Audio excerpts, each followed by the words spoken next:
A beautiful flower, but one that often intimidates many people because the orchid is often categorized as a delicate and finicky flower.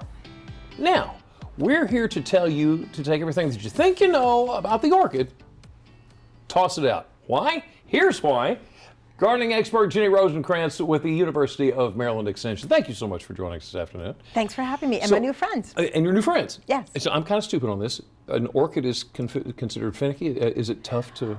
It depends on how you look at it. I mean, if you know the biology of it, they're a snap. They love to live where we live. They love to live in a warm house. They like the sunshine. They like to have a little bit of a drink every now and then, water. They're not into alcohol. In the summertime, like us, they need to be hydrated more. Okay. In the wintertime, less. So in that sense, it's really, really easy. These are dendrobium, which are the second easiest plant to have. They like to have sunshine, like say in an east or a south window. Okay. The west window is a little bit hot, a little bit strong, so put it to the side of the window. That way it can get the light without being hit in the face. It doesn't have to be direct. No, it doesn't. No.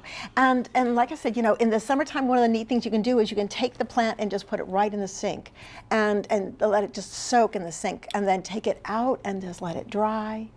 And it's good for another week or so. Okay. So we were talking before we fired up the camera, and you were saying this is the kind of pot that you get it in usually. Yeah. People, because this is an easy plant.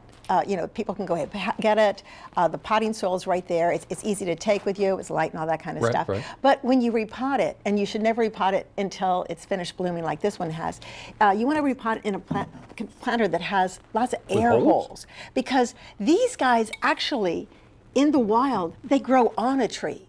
The roots that they have here are not roots that grow in the ground. They're roots that wrap around a tree, give the tree a hug. Yeah. Right. So when the rain comes down, they get the nutrients that hit the leaves and then come down from the leaves onto their aerial roots. So these are all air roots. Now what we do is we fool them, we put them in a container like this, but the potting soil that we want to use would be has a lot of what they call bark mix and all that kind of stuff. So it's big chunks of bark and some charcoal and all that kind of stuff. Not solid soil. Yeah, not soil at all. So it sounds clunky when you put it in there. But that way there's always good air circulation.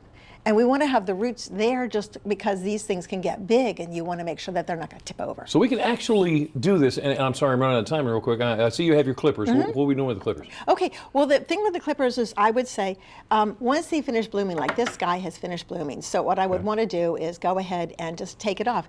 But you want to go ahead and take it right off at the very, very base, just like that. Yep. Ta-da! And take it out and then like you that. Can and now the plant goes, oh, I guess I should bloom again. I have room to grow. Yes. So it's a way to say, enjoy them while they're blooming now. When they finish blooming, like for instance, this one, I should probably just take this right off right now. Ta-da! And here we go, let's do this. Boom. And then, you know, let them bloom. They bloom for months. Yeah. Which is wonderful. When they're done, after all they're done blooming, go ahead and cut them back to where it started in the base. And then they'll be happy again and bloom again. We can do an orchid. We can do orchids. Ginny Rosenkrantz, University of Maryland Extension, thank you so much for talking to us this afternoon. Thank you for having me and my friends. And your friends.